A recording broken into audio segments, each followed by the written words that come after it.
Hello everyone, my name's Hayden. I'm a landscape and nature photographer based in Essex in the UK.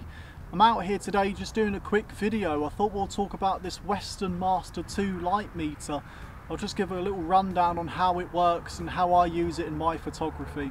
There isn't too many videos on this particular light meter online, so I thought it'd be a good addition to the channel to do a quick video on it. So this is the Weston Master II light meter. It was made in 1945 in the US and from about 1953 in the UK. It's a selenium cell based light meter, so that means that it requires no batteries. And if we just flip that over, the cell's just on the back. There.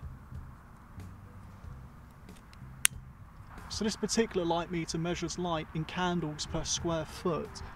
So what we do is we can take our reading and then we dial that in on this exposure dial here. So if we flip over to the back of the light meter, here's the light baffle, so that drops down the scale on the front into the lower range, and if we flip that back up, there's the higher range. So if we're in a low light situation, we drop that baffle down and we can get a more sensitive reading in lower light. So this particular light meter doesn't use ISO, it uses something called Weston Speed. That's a system that Weston made back in the day. They tested out every film stock that was available and then they rated them to go with their light meters at the time. So if we take a look at the exposure dial here, we have an under and an over marking as well as the one in the middle, and that's the one that we use in the majority of situations.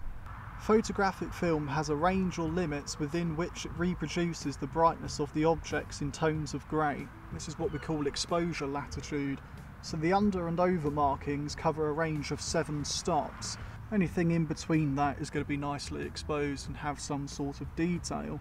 The A and C positions in the manual say that they were used for colour film at the time, and that covers a range of 2 stops. So the way that the light meter is set up at the moment, we can take reflective light meter readings. If I want to take an incident light meter reading, we have to use this invocone here. So what we do is we pop the back down. If I need to use the high scale, I can pop in this little neutral density filter, and then on goes the invocone, and I can now take incident light meter readings with this Weston Master II. Okay, so that was a quick look at this Weston Master II light meter.